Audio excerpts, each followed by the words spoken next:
Everybody, Megalur31 back for FSI DFS. I'm here to break down the 13-game slate for Friday, September 10th. DraftKings is also offering a smaller 9-game slate starting at 7:05. Also, this evening for the World Baseball Championship that they're having. So if you wanted to play that, there's actually some decent prize pools if you want a little bit of a smaller slate.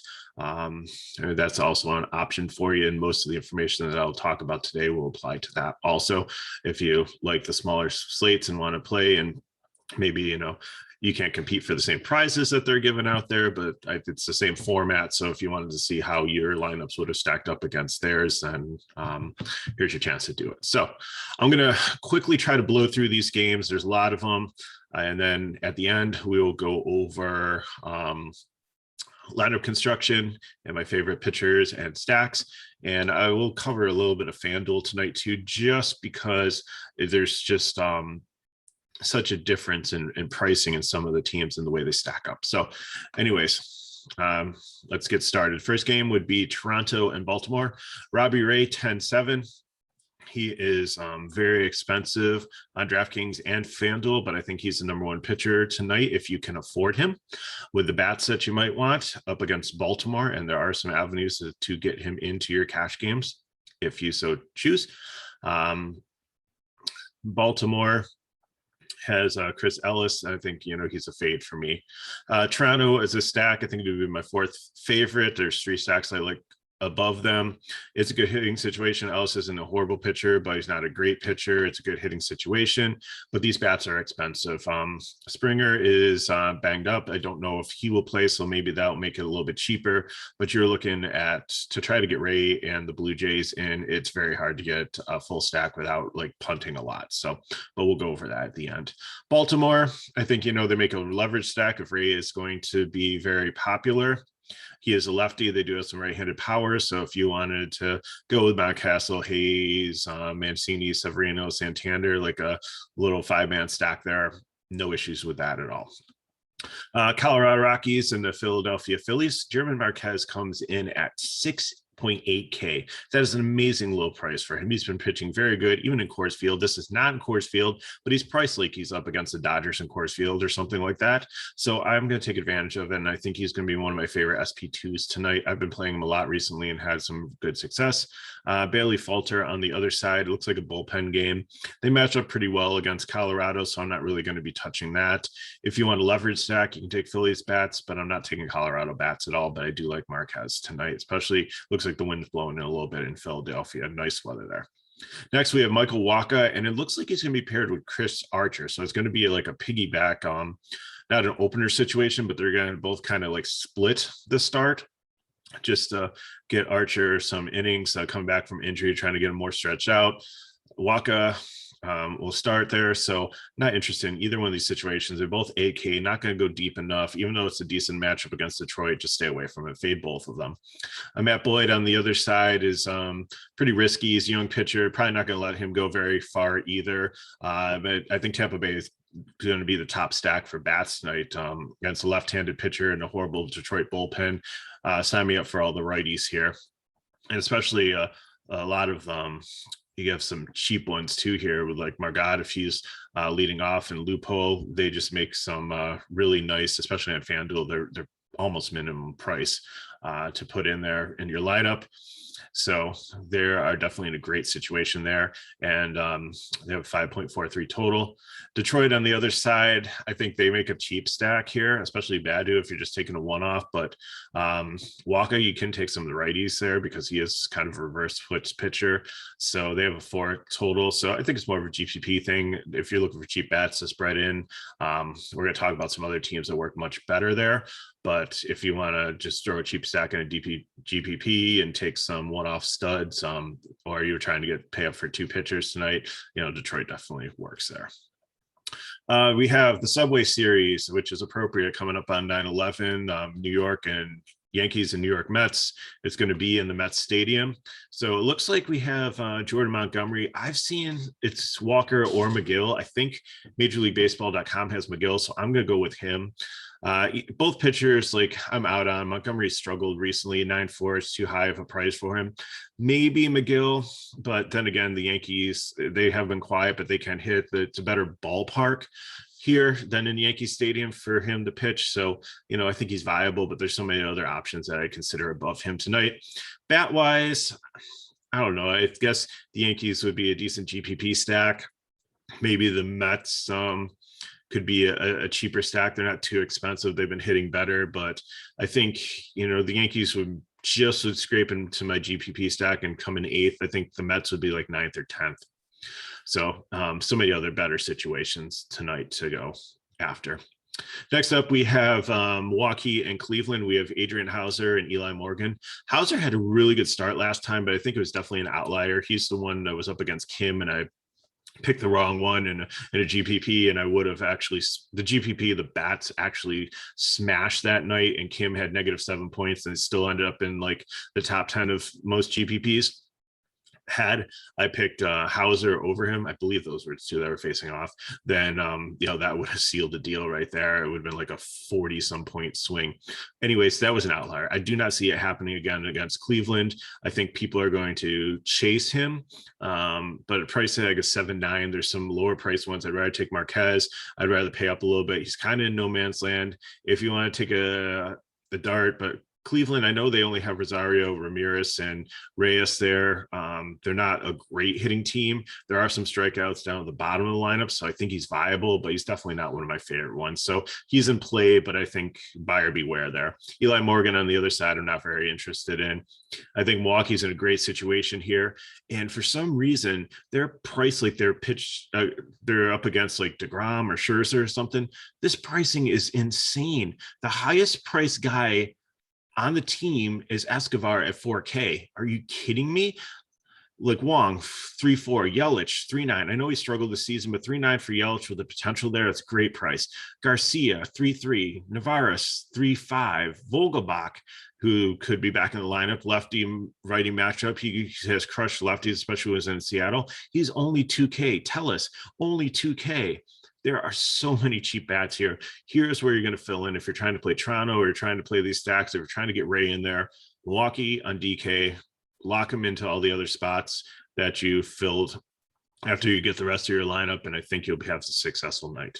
Next up, we have Miami Marlins and Atlanta Braves. We have Trevor Rogers, who he's been a mystery recently. I think if you want to take a dart in GPP, it's okay, but there's so many other options. I really kind of avoid him. Don't know how long he's going to go. The Braves have had a good hitting situation recently. It is in Atlanta. So for batters here, Miami, I think, well, actually, Ian Anderson is going for the Braves. And I think he is going to be, I see his projections like sky high in some areas. I don't know if I get it. I like him. I think I like Marquez more. He's 6'6", so he's $200 less. He has had his struggles, but he's up against Miami, so it's a great matchup. So there's a lot of good potentials here. So if you need the $200 more, you can drop down to him. I think there's a bigger gap on FanDuel, but on DK, there's only a $200 gap. So I think he's definitely in play here. He'd be my second favorite cheap pitcher. Like I said, I really like Marquez, just with his talent against the Phillies. I know Anderson has a better matchup here, but bat wise, if Anderson is very popular, I can definitely see a Miami leverage stack. These guys are cheap. They do have some power. So, throw them in against Anderson, pay up on two pitchers, and maybe you have some money left over to put a couple of your favorite studs in there from some of the top stacks. Atlanta on the other side, I think they would be my third favorite stack against Rogers. Like I said, he's a left-handed pitcher. They've got good right-handed power here. They've been hitting decent okay here. So I think they would be one of my my third favorite stack here. I've got two other ones that are coming up that I like a lot more. So next game, we would have Kansas City and Minnesota. Not super interested in anything here. Lynch and Jack and Griffin, or Griffin Jack, or Jack Griffin, Griffin Jack. So neither one of these pitchers I would rather play. There are a couple other cheaper darts out there. I just avoid these guys. We've stacked Kansas City the last couple of days against Baltimore, really weren't that exciting. If you want to take a one off here, Perez is having a great season. We'd rather have him against lefty. Mondesi, I'd like to get him back leading off, like buried in 6th spot, not too interested. And I don't understand, DK, what are you doing with this Minnesota pricing? Buxton 5.7, Polanco 5.8, Donaldson 5.2. Like the pricing on these Minnesota bats is if they were in Coors Field up against Chi, who's one of the worst pitchers on Colorado. It just does not make sense. Or if like John Lester, who's pitching, we'll get to him later, was pitching for the Rockies and in Coors Field. These pricings are crazy. So I think maybe it's a good spot against Lynch here, and he's a lefty, and you do have some righties here. But I think that this is just a dollar YOLO GPP. They're way high priced. I think you're not going to see any ownership on them. So if that's your angle, go for it. But other than that, I just think it's completely absurd. Next up, we have Boston and the White Sox. We have Tanner Houck and Carlos Rondon. Rondon's coming back from, I believe, a shoulder injury. I do not trust him. I am not paying 10-3 for him. He's a 100% fade for me. I only think he's going to make a couple innings and the bullpen's going to take over. Houck on the other side has struggled against the White Sox and in general, so I'm not interested in him. Bat-wise, I'm not saying stack against Rondon. I think he'll have a couple good innings and then the bullpen will take over, but I can see, for GPP stack, if you want to play Kiki, who's back, or Renfroe, if he's batting third, or JD, the right-handed batters, Dahlback has been doing really well recently, so I can see some stack there. Looks like the winds could be blowing in a little bit. The Chicago White Sox, on the other hand, again, I think they'd be like my 9th or 10th favorite GPP stack. Nothing really to write home about. Houck has been okay, but like Jimenez, he's been banged up. I don't know if he'll be back in the lineup. Like the lefties here, like Goodwin and Sheets might get some hits, but I don't see a ton of power. Cesar Hernandez has dropped to the bottom of the lineup, a switch hitter. Moncada and Grandal maybe as one-offs. There's just nothing that I really love here. I'd rather take, some of these other places like Toronto or Atlanta or, Tampa Bay. I think they're in much better situations than that. Next up, we have the Angels and Houston. We have Shohei Ohtani and Framil Valdez. I like both pitchers here. Ohtani against Houston. Houston doesn't strike out much, but Ohtani has had some electric strikeout stuff, so I think that might help there. Valdez on the other side, like Ohtani should still hit as the DH here. He usually does, but maybe he'll get the night off pitching. Valdez on the other side, besides Ohtani, there's really nothing left here. Most of your power hitters left are like Walsh. It's a lefty on lefty matchup, so I think he's definitely probably my second favorite pitcher. If you're paying up and you can't get the Ray, I'm going with a lot of Valdez in the lineups where I can't get Ray in, and like what I have. Ohtani, like I said, in the mid-range at 8.6 is decent also against this Houston team. But I do like Houston as GPP stack, and if you think Valdez is going to be popular too and can cobble together an Angels stack, they're just very hard to stack. It's just not easy. You can't play Ohtani in there, so you kind of miss that. So like they're cheap, but I just really don't like. I'd rather go with Milwaukee or Detroit or maybe KC tonight, or Arizona we're coming to as cheap bats. I'm going to kind of be out on the Angels.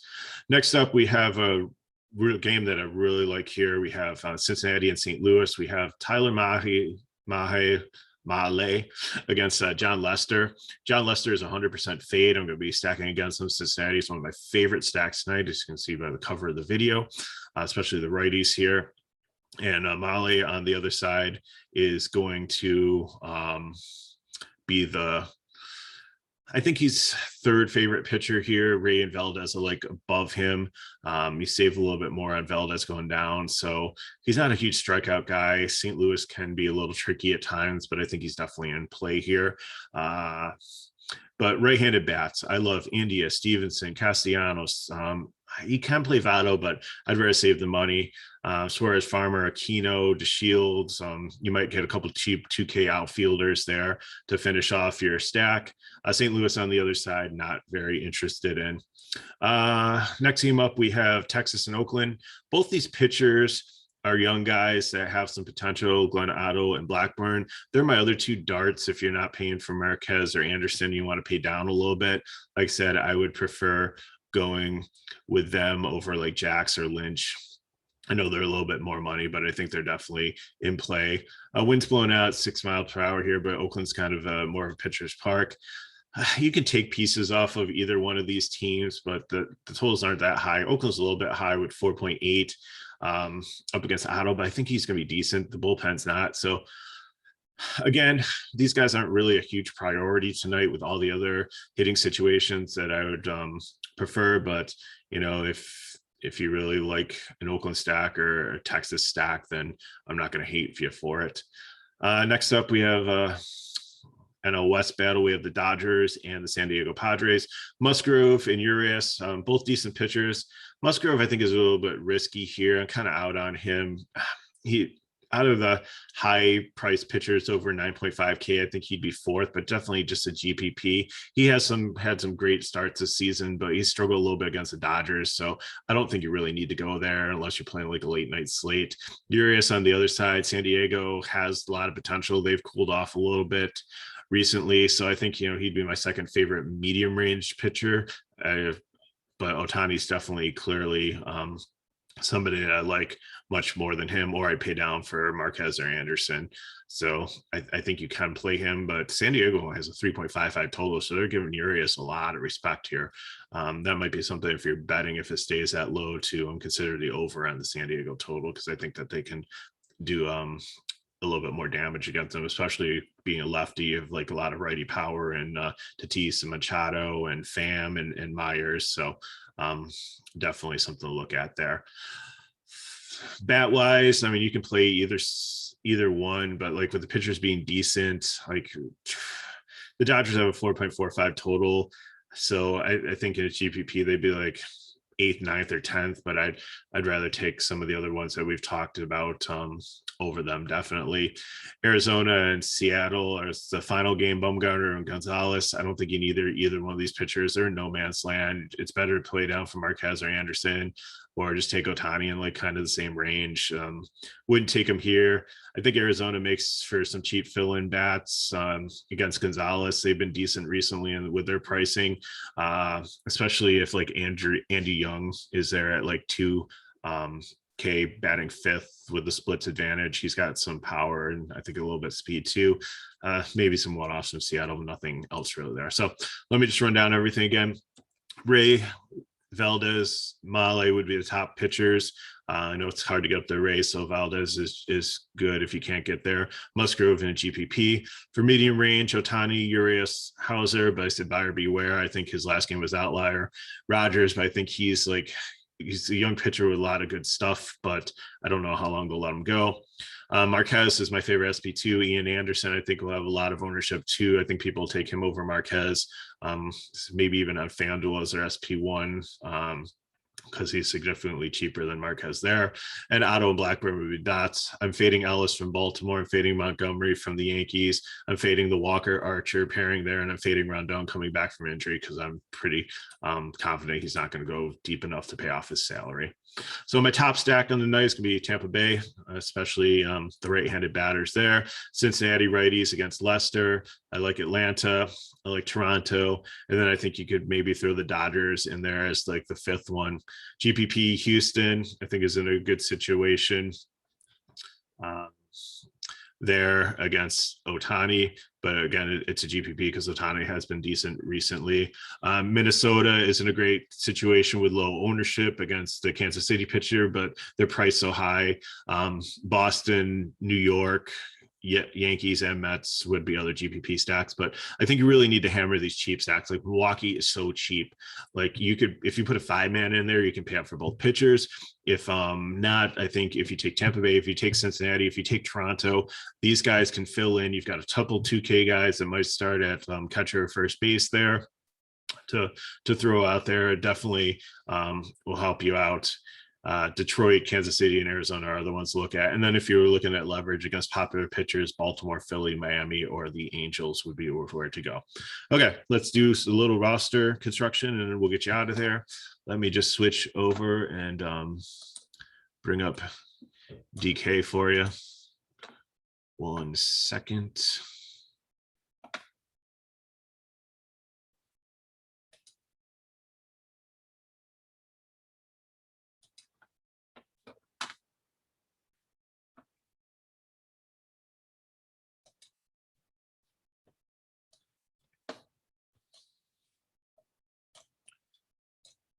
Okay, so like I said, Robbie Ray gonna be favorite pitcher. Let's put him in there, and then I'm taking Marquez as my SP2 all the way down here at 6'8".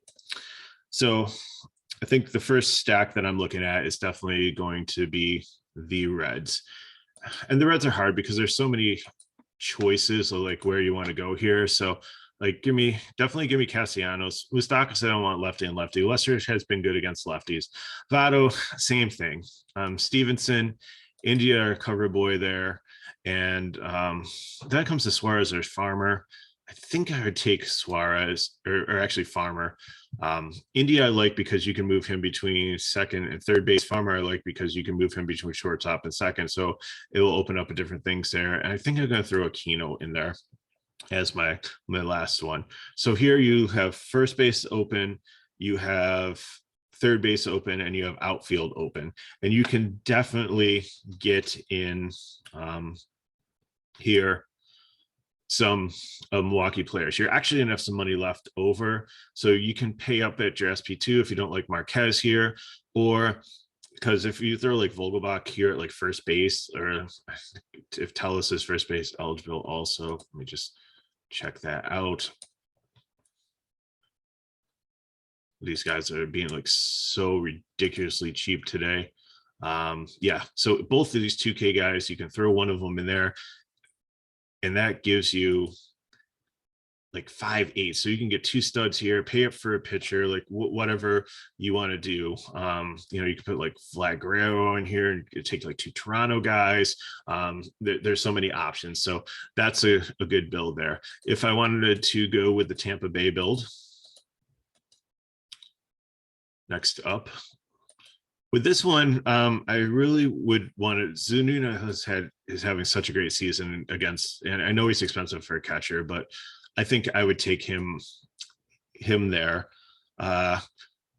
Luplo is so cheap, and I like him because he's first base eligible. So let me put him there. And then, you know, we're going to take Franco.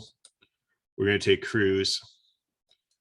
And then Margot, if he's leading off, is great. So there's where my build is. And then again, here, I'm going to fill in with Milwaukee players or other cheap players in these last 3 spots. 3-6 is definitely a reasonable amount, and you can actually, if you pick the right Milwaukee guys, if they start, work them into the stack there, or there's other good value guys to put in there too. And then I think the hard one is going to be getting in the Toronto lineup. So for Toronto, for my pitcher, I'm actually going to drop down to, if you can get up to Ray, that's great, but Valdez gives me so much more savings here for money. So then I'm probably going to look at, to save at catcher,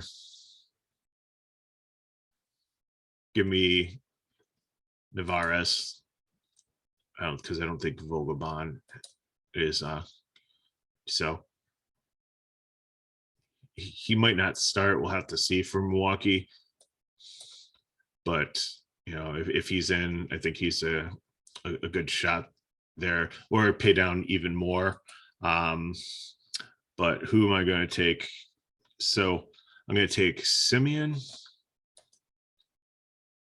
I'm definitely going to take Vlad, but I'm going to probably put Vlad at third base, just because it gives me a chance to get one of those cheap Milwaukee 2K bats in there. Does it even give me the option? Do I have to fill in my first base? Okay, so let me throw Vogelbach in at first base. So then when I go to select Vlad, they'll put him in at third base. Position is already filled. Okay, so maybe I'm thinking more FanDuel here. Sorry about that. So then you'll have to decide if you're going to play Vlad or not. I thought I had him in the build, but maybe I didn't. So again, it's going to be hard with Toronto here because you're going to have to see if Springer's starting, because he does have the day-to-day tag. I do like the pricing there. T. Hernandez works good. And then Bichette at shortstop. And with what's left here, it's 3-2. Like I said, a lot of Milwaukee guys fill in here nice. If you want to go even further down a catcher and not play Navarez, then that helps you get some other guys. You probably, if you want to play Dickerson, he's hard though because he's cheap, but it only gets like 5 points every 5 days, and then it's usually 0. So, but Gurriel, Grichuk, if they're in, if Springer's not in, that definitely might help. If there's a cheap catcher for Toronto, then you could throw them in there also. Like I said, it's hard to get up to Ray, but it's not impossible. So that's a lot of what we're looking at today for our builds. For FanDuel, I think Ray's going to be like the top pitcher. He's so much easier. For my stack there, I'm taking, going to go with the Reds. So catcher, first base, it's going to be Stevenson, Zunino. You can always play the other one in utility if you want to.